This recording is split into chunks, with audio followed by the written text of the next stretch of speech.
Paz do Senhor, irmãos. Desde que estamos em pé, eu quero então convidar a igreja para que nós abramos as nossas Bíblias no livro de 1 Reis. No livro de 1 Reis, no capítulo 13.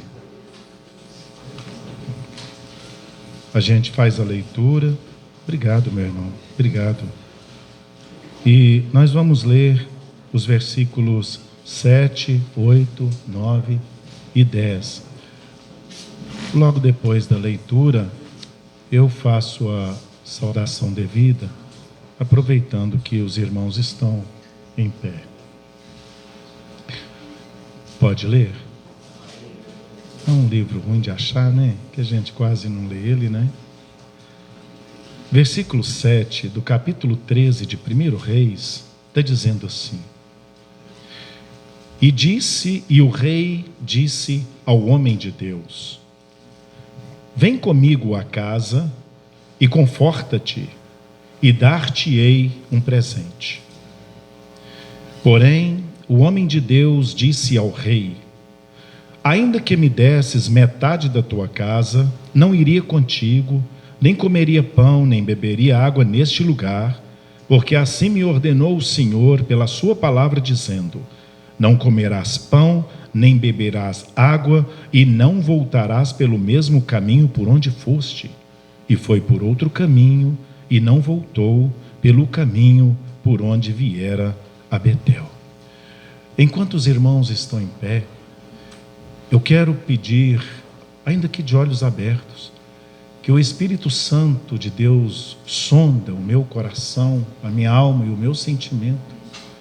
E se Ele, ao vasculhar dentro de mim e encontrar dentro de mim alguma vaidade, algum engrandecimento pessoal, alguma coisa que não pertence a Ele, eu peço diante dos irmãos que o Espírito de Deus aniquile-se a mim mesmo, ou aniquila a mim mesmo aquilo que precisar ser aniquilado dentro de mim, para que a palavra do Senhor flua e que encontre terras férteis nesta noite.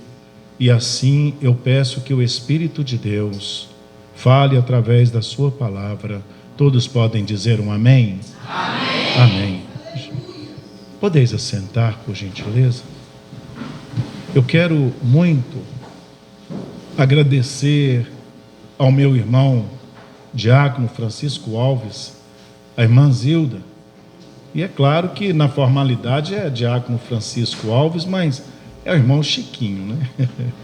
E eu quero muito agradecer a eles pelo convite a mim, feito, a minha família, para que nós estivéssemos aqui nessa noite para adorar o Senhor juntos com eles, agradecendo o Senhor por mais essa data tão importante, não é? Queridos irmãos, eu quero... É muito difícil falar da alegria que me dá de estar aqui e da grandeza que eu vejo, comentando aqui com o evangelista Arilson, tantos rostos novos, né? E isto só alegra, porque a igreja precisa mesmo crescer e, graças a Deus, nós só temos boas notícias desta igreja. Deus vos abençoe em nome de Jesus. Continue assim, queridos. Irmãos, esse fato que aconteceu dentro deste capítulo 13, ele é um fato narrado de uma extremidade, dificuldade de entender.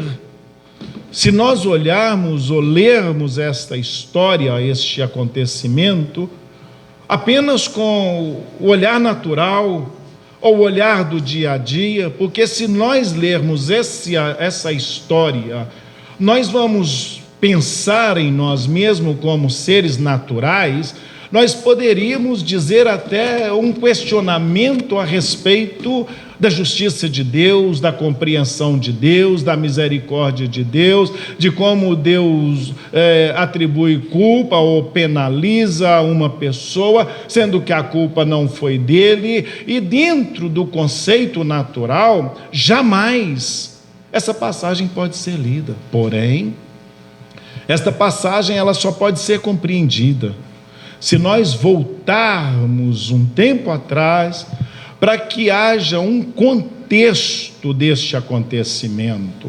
E eu quero então convidar a igreja. Quantos têm Bíblia? Bíblia de papel? Nossa, muita gente, glória a Deus. Vocês ainda estão com a Bíblia aberta em 1 Reis? Então, por gentileza, vamos voltar umas páginas atrás, e nós vamos dar uma passeadinha, até nós chegarmos aonde nós queremos chegar.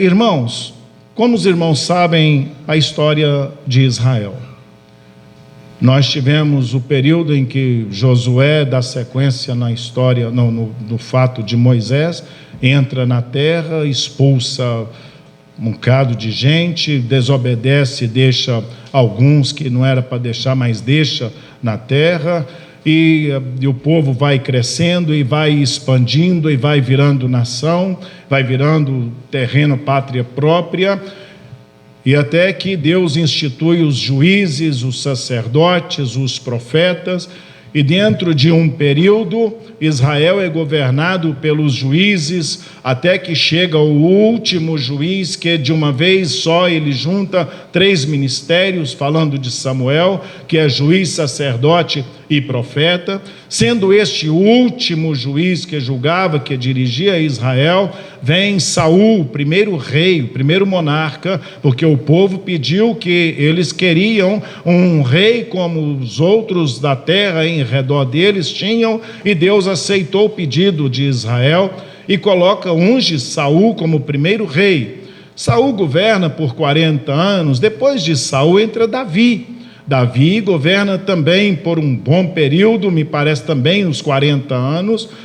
Depois de Davi, servo do Senhor, andou nos caminhos, nos estatutos do Senhor. Depois de Davi, vem Salomão. E aqui agora eu começo a querer entrar dentro do que eu quero compartilhar com a igreja. Salomão começa o seu reino de uma forma extraordinária, a ponto de Deus aparecer para ele. Quer ver? No capítulo 3 de 1 Reis, no versículo 4, veja bem, 1 Reis 3, versículo 4: e foi o rei a Gibeão para lá sacrificar, porque aquele era o alto grande. 1000 holocaustos sacrificou ao Senhor e tal, naquele altar. Versículo 5: e em Gibeão apareceu o Senhor a Salomão de noite em sonhos e disse-lhe: pede o que quiseres que eu te dou. Deus agradou tanto da postura de Salomão, da espiritualidade de Salomão, da fidelidade de Salomão, que Deus aparece para ele e faz para ele uma proposta: me pede o que você quer, Salomão, e eu te dou. Naquele instante, Salomão, já sendo inteligente, ele pede que o Senhor dê para ele sabedoria, dê ele graça, para que ele não adquirisse riquezas ou adquirisse visando prosperidade ou alguma vaidade, mas ele faz a seguinte declaração: eu quero que o Senhor me dê sabedoria para que eu governe o seu povo. Deus agrada tanto deste pedido de Salomão, que Deus fala: está feito, estamos pactuados, e faz com Salomão uma aliança. E mais para frente o Senhor vai falando: olha, Salomão, se você continuar do jeito que você está, andar nos caminhos que andou seu pai Davi, meu servo, se você cumprir os estatutos conforme ele fez, se você obedecer a minha palavra, se você obedecer a minha vontade, Salomão, eu estabelecerei o seu reino como eu estabeleci o do seu pai. Salomão vai caminhando.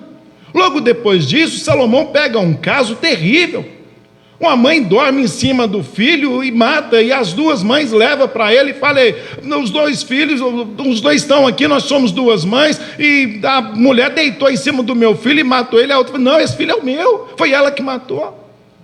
E Salomão fala, depois de tanta briga, Salomão fala: como é que vai resolver? E ele fala: me traz uma espada. Ele fala: vão dividir o filho no meio, e eu vou dar um pedaço para uma e vou dar um pedaço para outra. Aqui não era mãe, falou: isso mesmo, pode fazer isso, está tudo certo. A outra, que é mãe, falou assim: não faz isso não, pode dar o filho para ela, é dela o filho. Salomão falou: não, então tá, o filho é seu, porque a mãe, que não era mãe, permitiu matar. E daí começa as histórias da sabedoria de Salomão. Quando você vai caminhando mais para frente um pouquinho, Salomão vai fazer uma coisa maior ainda. Ele junta o povo para que trouxesse, para que se unisse em torno de construir um palácio, uma casa. Depois Salomão vai edificar o templo do Senhor.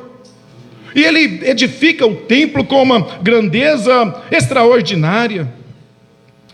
E quando você vai chegando no capítulo, nós vamos pular, tá, irmãos? Salomão edifica o templo. No capítulo 6, Salomão edifica o templo. No capítulo 7, Salomão continua fazendo as suas grandezas. Quando chega no capítulo 8, Salomão fala com o povo, dizendo assim, ele começa no versículo 12, de capítulo 8 de Reis, só para a gente dar uma idazinha. Disse Salomão, versículo 12, do capítulo 8 de 1 Reis, disse Salomão: o Senhor disse que habitaria nas trevas. Certamente te edifiquei uma casa para morada, assento na sua eterna habitação. E Salomão vai discorrendo de tudo isso aqui, mas eu quero chegar aonde Salomão, no versículo 22. No versículo 22 ele está assim: e pôs-se Salomão diante do altar do Senhor, em frente de toda a congregação de Israel, e estendeu suas mãos para os céus.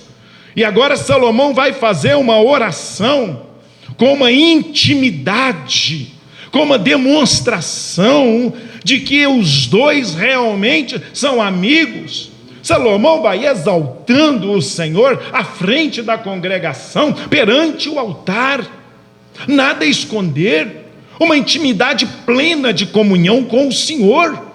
E Salomão vai caminhando até que ele chega.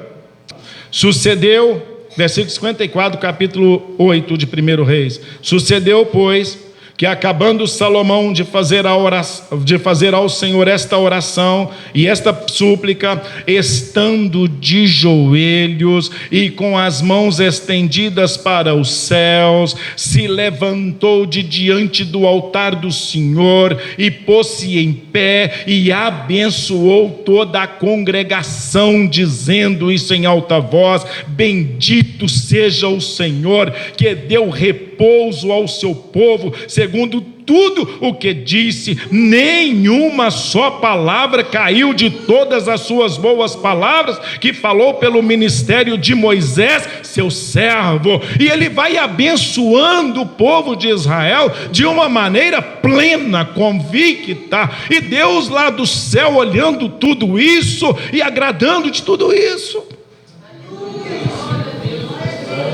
Ele chega a dizer no capítulo 9,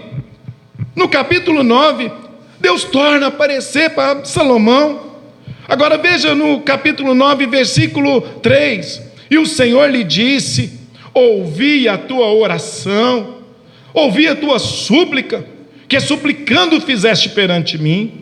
Santifiquei a casa que edificaste, a fim de pôr ali o meu nome para sempre, e os meus olhos e o meu coração estão ali todos os dias. E se tu andares, olha para você ver, e se tu andares perante mim como andou Davi teu pai, com inteireza de coração e com sinceridade, para fazeres tudo quanto te tenho mandado e guardares os meus estatutos e os meus juízos, então confirmarei o trono de teu reino sobre Israel para sempre, como falei acerca de teu pai Davi, dizendo: não te faltará varão sobre o trono de Israel. Até que chega, irmãos, pulando, até que chega determinado tempo, Salomão, ele vem andando com o Senhor, vai cometendo seus errinhos, vai cometendo seus tropecinhos, e vai se distanciando do Senhor. E ele começa a casar com uma Eteia, com uma de Sidônia, com uma de... e vai casando com mulheres estranhas. Cada mulher que ele pegava diferente era uma mulher que servia um Deus que não era o Deus de Israel, que servia um Deus que não era o Deus com quem ele tinha essa intimidade. Até que chega no capítulo 11, veja no capítulo 11: e o rei Salomão amou muitas mulheres estranhas, além da filha de Faraó, moabitas, amonitas, edomitas, sidônias e eteias, das nações de que o Senhor já tinha dito a Israel: não fique com elas, e não deixe elas ficar com vós, de outra maneira perverterão o vosso coração para seguir os outros deuses. A estas se uniu a Salomão com amor. Até que chega no versículo 11 do capítulo 11, Deus, olhando tudo isso, aquela intimidade que tinha, aquele prazer que tinha, aquelas promessas que ele tinha feito, Deus agora chega para Salomão e dá para ele uma má palavra. Versículo 11, começando o versículo 10, está dizendo, versículo 9 do capítulo 11: pelo que o Senhor se indignou contra Salomão, porquanto desviara o seu coração do Senhor, o Deus de Israel, o qual 2 vezes lhe aparecera. E acerca desta matéria lhe tinha dado ordem que não andasse em seguimento de outros deuses, porém não guardou o que o Senhor lhe ordenara. Pelo que disse o Senhor a Salomão: pois que houve isto em ti, que não guardaste o meu concerto, não guardaste os meus estatutos que te mandei, certamente rasgarei de ti o teu reino e darei a seu servo. Todavia, nos teus dias, não o farei, por amor a Davi, teu pai. Da mão de teu filho o rasgarei. Porém, todo o reino não rasgarei. Uma tribo darei a teu filho, por amor a teu filho, de Salomão, por amor de meu servo Davi e por amor de Jerusalém que tenho elegido. Passa mais 2 anos, Salomão tributa o povo, pesa o povo, porque uma coisa é fato e é certo. Você tem um pastor, presidente da igreja, que é espiritual, que é homem de Deus, que é servo de Deus, temente ao Senhor, todo o campo vai ser abençoado através da vida do presidente do campo. Se você tem um governador que é temente ao governador do estado, que é temente ao Senhor, que é correto, que é honesto, todo o estado é abençoado. Se você tem um presidente que está diante do Senhor, toda a nação é abençoada e próspera. Mas quando você tem um presidente, seja espiritual, ou seja governo, ou seja presidente da nação, quando está fora dos planos do Senhor, na perversidade, sem temer o Senhor, adorando deuses que não é o Deus do céu, o Deus verdadeiro, toda a nação geme. E daí 2 anos, Salomão coloca Israel numa situação horrorosa, um tributo pesado, e aí ele morre. Quando Salomão morre, Roboão vai reinar em seu lugar. Roboão, filho de Salomão. Jeroboão, a essas alturas, ele recebe uma profecia de um profeta chamado Aías. Essa profecia, ela está no versículo 30 do capítulo 11. Olha para você ver. E Aías pegou no vestido novo que sobre si tinha, sobre Jeroboão tinha, e o rasgou em 12 pedaços, e disse a Jeroboão: toma para ti os 10 pedaços, porque assim diz o Senhor Deus de Israel: eis que rasgarei o reino da mão de Salomão e te darei as 10 tribos, porém ele terá uma tribo por amor de Davi meu servo e por amor de Jerusalém, a cidade que elegi de todas as tribos de Israel. Pois bem, Roboão vai governar no lugar de Salomão. Roboão, chegam uns jovens com alguns sacerdotes, os anciãos, chega para Roboão e fala: Roboão, o seu pai nos pesou muito nos tributos, e nós estamos em dificuldade, nós estamos passando aperto com esse tributo, não está sobrando para comer, não está sobrando para vestir, não está sobrando para lazer, nada, nós estamos vivendo cumprindo tributos, porque o seu pai nos deixou isso, alivia para nós um pouco, abaixa para nós esses tributos. Ele diz: vai, daqui 3 dias vocês voltam. Inclusive Jeroboão está no meio dessa turma. Vai, daqui 3 dias vocês voltam, para que eu lhe dê resposta. A turma volta daí 3 dias. Quando volta, Roboão tinha tomado conselhos com alguns jovens que tinham crescido com ele, falando: olha, o povo está me pedindo para abaixar o imposto, o povo está me pedindo para abaixar os tributos, e aí, o que vocês me aconselham? Eles falam: que nada, Roboão, é muito pouco, pode cobrar isso e muitas vezes mais, e diz a eles que o seu dedo mindinho não será como o lombo do seu pai, será muito mais, vai pesar muito mais. Então já estava pesado, mas Roboão quis aumentar a carga tributária, para que pesasse mais ainda o povo. O povo se revolta, e eles chegam a ponto de dizer assim: que compromisso nós temos com Davi? Quem é o filho de Jessé para que nós lembremos dele? E Deus está assistindo tudo isso, Deus está vendo tudo isso.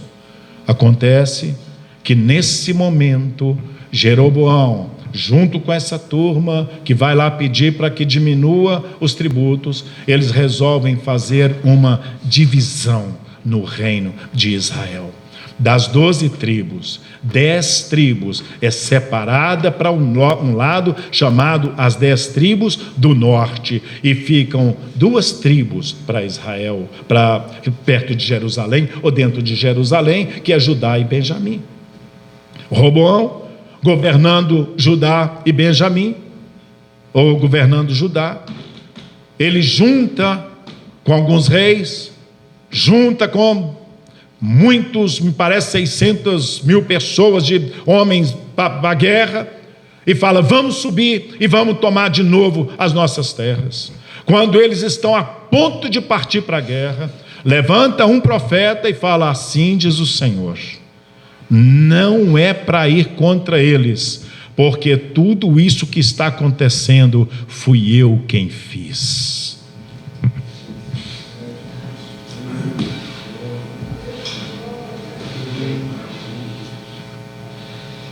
Jeroboão vai ser agora o rei das 10 tribos.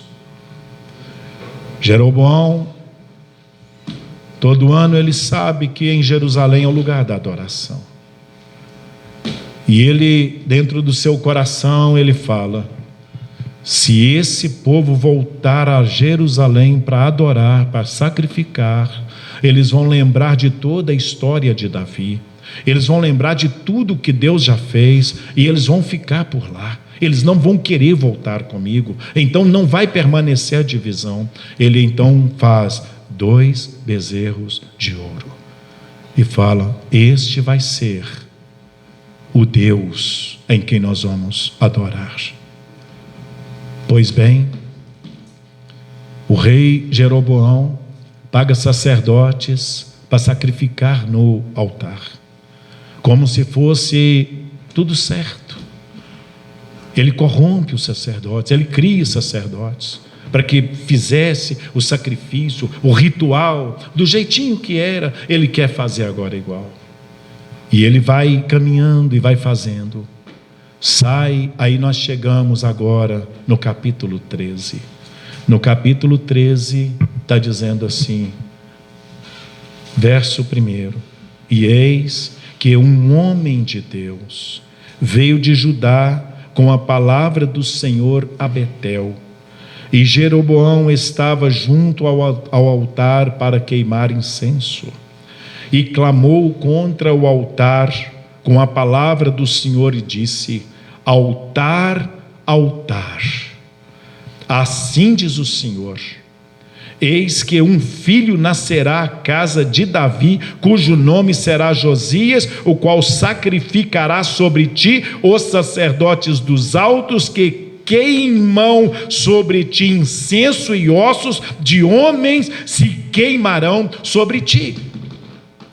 Com esse homem de Deus que não tem nome, que não tem nenhum elogio, que apenas o nome de um homem de Deus, vem de Judá, para que chega até Betel e para profetizar contra as atitudes de Jeroboão, rei de Israel. Esse rei que poderia ter uma história completamente diferente, contada por nós aqui hoje, porque foi Deus quem estabeleceu ele. Deus fez promessas para Jeroboão, como fez para o rei Davi e para Salomão. Isso que é mais interessante. E ele, por vaidade, por medo de perder o povo, ele faz tudo errado, abominação ao Senhor. E chega esse homem de Deus, profetiza contra ele, e ele estende a mão contra o homem de Deus, dizendo com os que estavam: pega ele.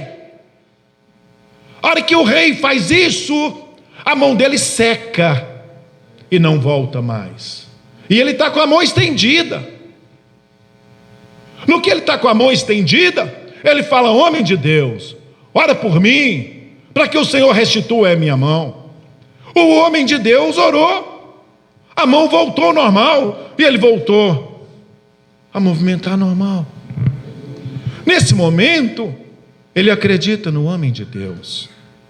Agora, ele quer recompensar ao homem de Deus. Porém, quando esse homem sai lá de Judá, o Senhor fala com ele: vai lá, profetiza contra o altar, e naquela cidade você não come pão, não bebe água, e não volta pelo mesmo caminho que você foi. O rei agora chama ele e diz: vamos lá em casa, porque eu preciso te dar um presente, e preciso que você coma, beba. E ele vira para o rei e diz: ainda que o Senhor me desse a metade da sua casa, eu não iria, porque quem me mandou aqui me ordenou, dizendo: não come lá, não bebe lá, e volta por outro caminho. Acabou de falar, saiu, não tinha mais nada para tratar. Neste lugar, aonde esse homem de Deus profetizou, tinha alguns rapazes, filho de um profeta, que também não tem nome. O único nome que se dá a ele é um profeta velho. Os rapazes chegam na sua casa: pai, você não sabe o que aconteceu? Chegou aí um profeta de Judá, profetizou contra o rei, a mão do rei ficou ressecada, e ele orou e Deus voltou.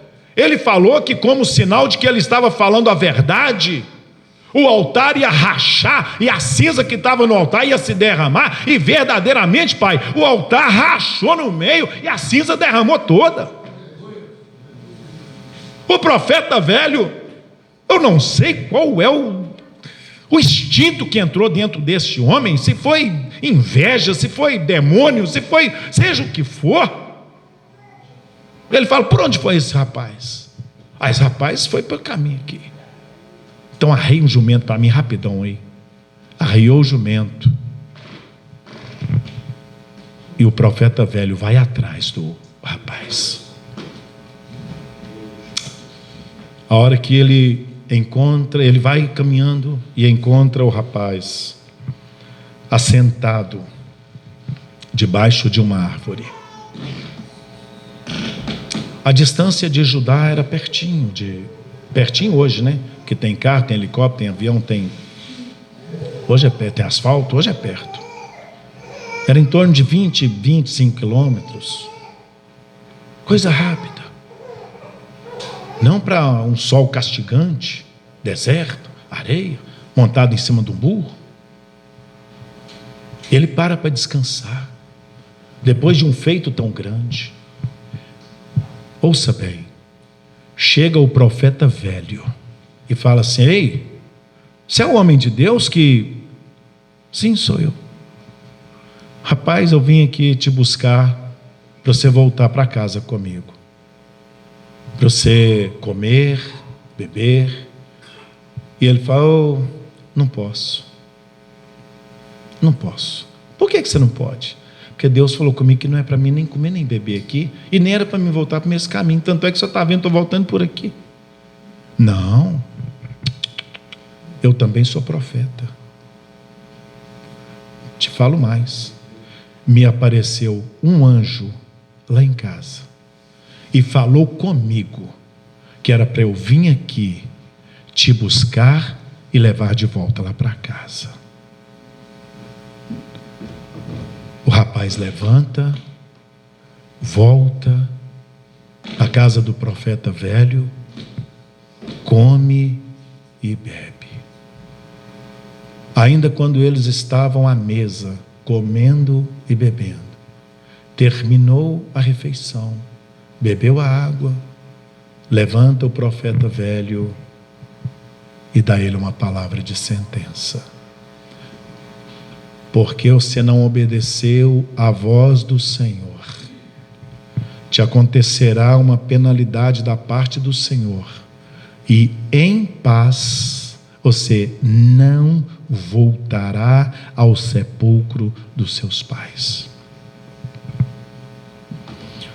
Aquele rapaz ouve essa palavra, levanta, monta no seu jumento e segue o caminho.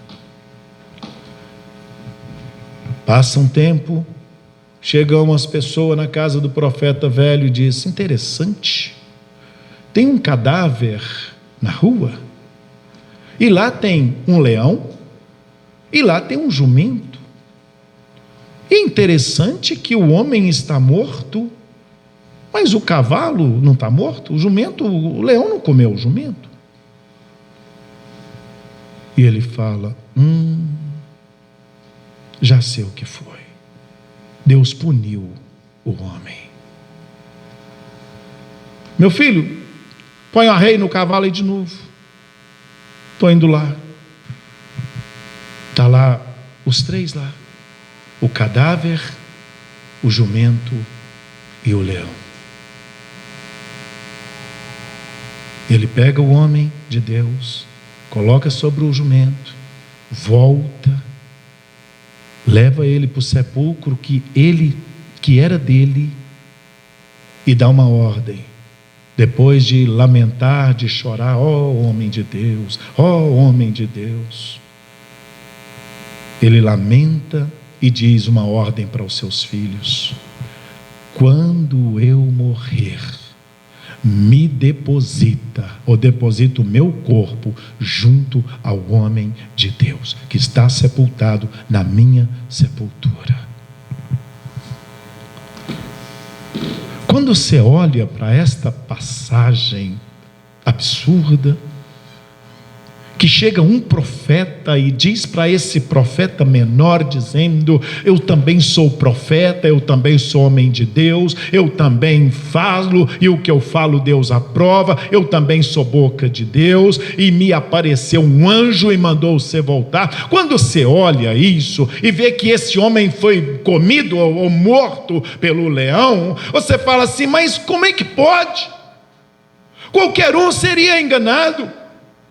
Qualquer um voltaria com esse profeta velho, ainda mais que ele falou que um anjo lhe apareceu. Olhando naturalmente, Deus foi injusto, porque Deus tinha que punir, era o profeta velho, não era o profeta novo. Mas quando você olha pelo lado mais sério da coisa, você vai ver que Deus não está nem aí para o profeta velho que mentiu absurdamente, usando o nome de servo de Deus e usando o anjo de Deus. Porque a palavra que tinha saído, a ordem, era para aquele moço que não era para comer nem beber, e era para voltar por outro caminho.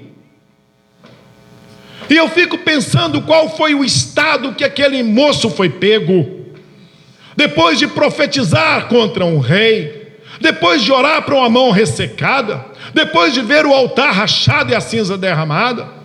Volta agora pelo caminho da solidão, aonde não há um reconhecimento de ninguém. Não volta pela mesma estrada para que não receba aplausos. E ele volta sozinho por aquele lugar. E quando o mal lhe pega, quando a sentença de morte lhe pega, ele está sentado, cansado, desanimado. Eu não sei o que ele estava pensando, mas quantas indagações podia estar naquele coração, naquela mente. Meu querido e amado irmão, Deus foi com Davi. Deus assistiu tudo de Salomão, Deus assistiu tudo deste profeta novo e deste profeta velho. Deus não voltou uma vírgula da palavra dele atrás. Ele falou com o homem de Deus: não coma, não beba, não volte pelo mesmo caminho. Ainda que esse homem poderia usar várias desculpas, várias alegações diante de Deus, Deus não aceitou as alegações. Deus puniu ele com a sentença com que o profeta, depois do jantar ou depois da refeição, falou para ele. Aí já foi a palavra de sentença saída de Deus. Eu quero falar para você nessa noite, irmão, trazendo essa história para o seu coração. Eu quero te falar: Deus não mudou, Deus é o mesmo. Se ele preservou as duas vidas por amor a Davi, eu quero te falar que depois desses quase 80 anos, tendo em vista que desses 40 anos, tendo em vista que Salomão governa por 40 anos, e vem mais esses 5 anos aí, 6 anos, 46 anos, já não tinha nem farinha de osso de Davi, já tinha acabado com tudo. Mas a palavra que Deus falou com Davi, assim como Davi foi fiel, a palavra permaneceu. E Deus falou: eu fui com Davi, a aliança que eu fiz com Davi pode não ter osso mais, mas a aliança está de pé. E é por isso, meu amado irmão, que esta igreja, a palavra da nova aliança é esta. Este é o cálice do Novo Testamento, e a promessa é: as portas do inferno não prevalecerão contra a igreja do Senhor, porque tem uma aliança a nosso respeito. Em nome de Jesus, irmãos, nós estamos aqui, principalmente eu, Renato e quantos outros que eu poderia citar aqui, Gleison, Gilberto, e quantos eu poderia citar? Nós não estamos aqui porque simplesmente Deus achou que gracinha. Deus fez aliança com os nossos antepassados, e por causa dos joelhos deles é que nós estamos aqui salvos diante da graça do Senhor, porque houve alguém que foi fiel ao Senhor a nosso respeito. Mas eu quero encerrar dizendo que a palavra de Deus na sua vida, o que saiu da boca de Deus a seu respeito, não tem nada e nem ninguém que te fará ser justificado diante de Deus se você desviar dos seus caminhos. Se eu desviar daquilo que Deus propôs para que seja feito na minha vida, se eu não exercer o caminhar do Senhor da forma que o Senhor quis que eu caminhasse, eu não tenho uma justificativa para chegar lá e falar: ô Senhor, a culpa foi do sistema, ô Senhor, eu até quis, mas o pastor me impediu, eu até quis, mas o pastor não me deu oportunidade, eu até quis, mas a dirigente de oração me perseguiu, eu até quis, mas a liderança de criança maltratou a minha filha e eu não voltei mais, eu até quis, mas não haverá isto diante de Deus. Eu trago para você nesta noite que nós estamos vivendo diante de um mundo tenebroso, horroroso, horrível, cheio de mentiras, de roubo, corrupção, falcatrua, e que quer nos engolir de todo jeito. Mas tem uma aliança feita no sangue de Jesus a nosso respeito, e nós não cairemos, nós lutaremos e venceremos em nome de Jesus. Chegaremos lá. Eu te abençoo, meu irmão, com toda sorte de bênçãos. Ainda que o caminho cansa, ainda que talvez você senta para raciocinar, para ficar pensando, questionando, perguntando, ainda assim, em meio a esse cansaço, eu oro para que você não encontre um profeta velho traduzido em coisas dessa terra. Ainda que isso aconteça, em nome de Jesus, que você seja forte e diga para Ele: eu estou fraco, eu estou cansado, eu estou assentado, eu estou parado, mas eu adoro, é o Rei dos Reis e o Senhor do Senhor, porque foi Ele que me chamou, foi Ele que me prometeu, foi Ele que me salvou, foi Ele que me trouxe, é a Ele eu devo a satisfação. Deus vos abençoe, em nome do Senhor Jesus Cristo. Amém e amém.